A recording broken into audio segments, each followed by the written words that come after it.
everyone. Ooh, it has been a minute, and unfortunately that minute is because of something very sad. If you are unaware, hello, my name is Sam, this is Shadow Harvest, and I'm a little bit sad. And you wanna come join the video? Yeah? Yeah?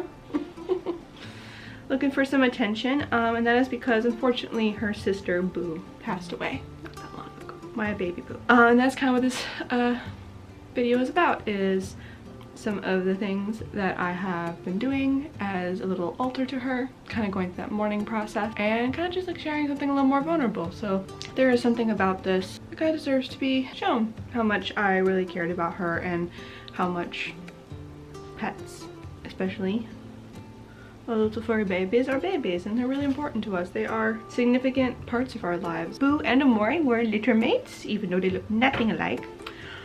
And they are for this one 16. Boo passed on August 1st, which was a full moon, and it was also her birthday. So apparently she decided 16 years on the dot was exactly enough.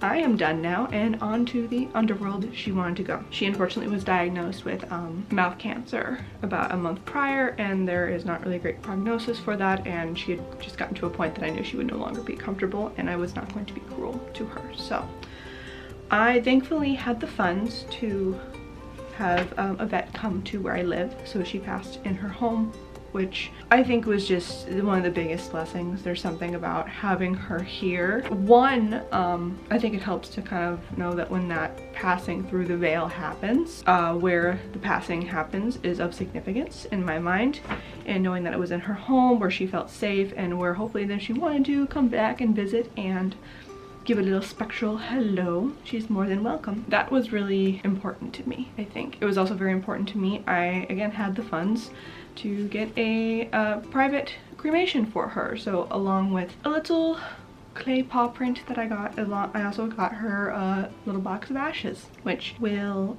overall I think end up going in. So if you see here, this is my little urn necklace. So the little top here screws off, and so I have a little bit of her ashes kept inside, and so always close to my heart.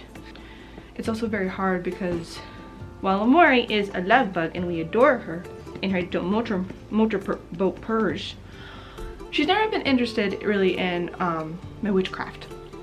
Boo, on the other hand, she would get involved, and anytime I broke out spell stuff or would go to pull my tarot, she would jump up. I have many a funny photo of her on my Instagram, I'm sure if you guys scroll back, intervening or yelling at me mid-meditation. Like, she always wanted to be involved in some way or form. I don't know if she like could sense the energies moving and was like, no, I should be involved in this. It's important, mama, or whatnot. So I feel she was always very connected to my craft, particularly, and so that's kind of really heartbreaking, but also why I wanted to continue to extend it in something as simple as this, which is very near and dear to my heart, to keep a little piece of her on me, but also to have a little altar for her, including her as one of the ancestors that I work with. And I think that's kind of important because in some ways I've been warring with the idea that that bad voice in your head, you know, the voice that's not kind, the voice that is negative and says horrible things, and for some reason somehow it hits a little bit of a chord. There's a little voice in my head that says like, it's just a animal, a cat. And it's weird to me because I know in my heart, I know that's my family member, that's my baby, that's my little furry thing. She's been through so much, I adore her, and I wonder like, where in the world did that voice come from? Why do I feel guilty for having such a heavy reaction, for having to take some time to take some peace, for definitely going into a little bit of a depression over it, which I think is a normal part of the grieving process overall. And I don't know, that warring with those feelings and then feeling mad for feeling anything other than the full depth of emotion for her, because she was important, and those depths of emotion signify how important she was, that she mattered, and she was very near and dear to me and her sister. Isn't that right? Yes, very near and dear. Very near and dear. Oh, so near and dear. So one of my dear friends showed me a couple of really sweet videos of other people making little altars and stuff for their cats, kind of like congregating or I can't remember if it's a cat or just an animal in general, but I watched the video and it was very sweet, and it gave me the idea of like, oh yeah, of course I could make a little ancestral altar for her. Of course she would be added into that craft and something that I would greet every day as I come home and before I go. There's some habits like that where, you know, before I go to work, I'd always say hello and goodbye after playing with them.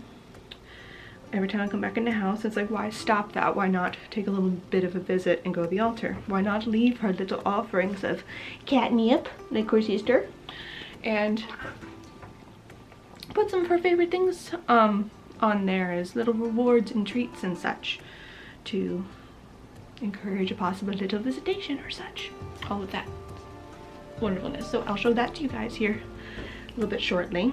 And I think one of the things that is, I think, so shocking and so what I did not see coming, which is a very weird blessing in disguise of a very sad event, is the idea that I have really, really amazing friends. Now, I don't know about many of you, but I have had sometimes the unfortunate experience where when Maury was done, she has left. She is off to probably find something to nibble. But where I have found where a lot of my friendships are, what I thought were in depth, end up being, unfortunately, over my life, not that as in depth as I wanted.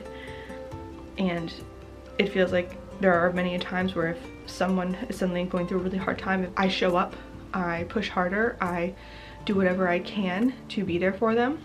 And I'm not, of course, like amazing at it or the best. There's times where I probably definitely could have done more, but I find it interesting how many times where I've done that, gone above and beyond for a friend, and then suddenly I will have something where something tragic happens, something really bad happens, and I have to fall back, close ranks, I need the help, and there is no one there to help.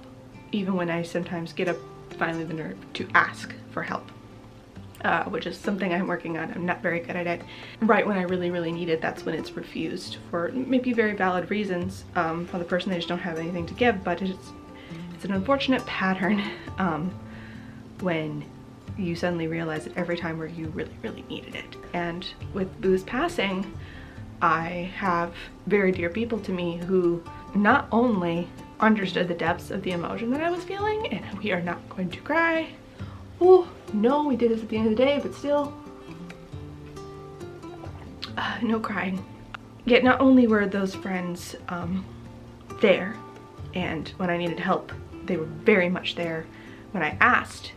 It was also extremely shocking to me, I think the most shocking, which I've talked to my therapist even about this, was my friends were also there in the ways I needed without me having to tell them, because they just observed me and knew me well enough to show up how I needed them to. And it's something where you feel very cherished and loved. For one of the basically first times in my life, realizing that, like, oh wow, these people really, really care. They cared enough to know me, to really observe, and to know not to put the extra, I guess, burden on me for asking, I guess. And then I find it always very fascinating how often I have received help, or people have asked, well, what do you need? Or it always seems like, they're always coming from a genuine place, but they don't actually end up giving you the help that you really needed.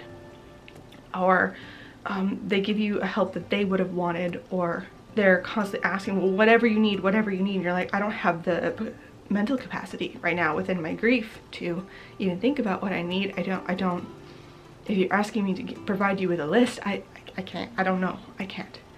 And I have really amazing friends and people around me who did all that for me. These are friends that just reached out regularly. Didn't matter if I responded or not, just to touch base constantly. Friends who just showed up at my apartment with pizza and said, we're hanging out together, we're not doing anything else, we're just chilling, having pizza and talking. I just showed up because I know you probably don't want to leave the house, but I'm here. When I got to the point where I wasn't leaving my house except for really going to work and wasn't doing all that much, my friends just show up outside my house and very nicely ask if I needed to get out and maybe go grab a little bite of food. I had friends who, when they found out I was being too hyper independent and constantly trying to make all this coordination and stuff work, especially since I don't have a car and I had to constantly rent vehicles to make these trips out to get my cat's medication and all the stuff in between. And I had friends gently remind me that they have vehicles and they would have loved to have driven me, and that it wouldn't have been an imposition at all, and don't worry about it being a burden, like ask.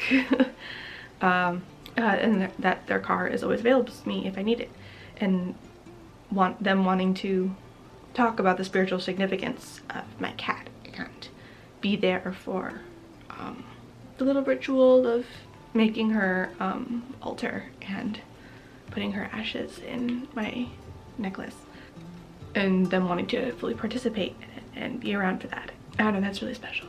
This is really, really sad and tragic, and I miss Boo every day. And also, I also still have really amazing friends who have been there for me in ways I didn't even think friends still could. Even if they couldn't be with me exactly, they still reached out and showed up in all the ways that I really, really needed. So that's pretty awesome. And I hope if you suffered a loss of an animal or any loss, really, grief is really shitty, but it is a part of life. It's the full circle thing, especially as a pagan who works with a death god, a goddess of the underworld, Persephone. I have to say there's something extremely comforting in thinking of little Boo Boo tripping down to the underworld, or thinking of her ghost eyeing me as I've like poured the ashes into this and yelling at me and having really interesting, weird, wibbly wobbly dreams where like nothing made sense. It was very clear that like I was having dreams of like almost being in like another space, place, whatever, and then having a cat show up routinely and having that connection, and just kind of knowing that she was around. Yeah. And I think too, during her many treatments and during the process of her death, there is something that I found so heartening. Mori has returned. Yes? Come here. Which was the fact that I knew immediately, maybe even, that the gods that I work with regularly weren't the gods to reach out to. I've talked about this before in my practice. Yes, Defoof. She's right underneath this tripod. Are you gonna nuzzle it to moving? Please don't shake the camera. There's something about a speciality within gods and knowing that like this is their wheelhouse. Basically during her I was basically reaching out, pleading with any god or goddess who, any dealing with cats whatsoever, I was reaching out to them. Hopefully this wasn't too rambly or sad, and there will be other videos that are coming out after this that I filmed pre getting the news about Boo and her passing, so it'll be definitely a tonal change, but new exciting things are happening and coming to this channel, and part of all of my emotional processes always ends up with creating and putting stuff like this out there into the world, whether that be this video or some poetry and even some other fun projects that are coming up soon. So anyway, to baby Boo, wherever you are, haunt me as long as you like, little one, or explore all the planes of existence forevermore. She deserves every bit of it. See you in the next one.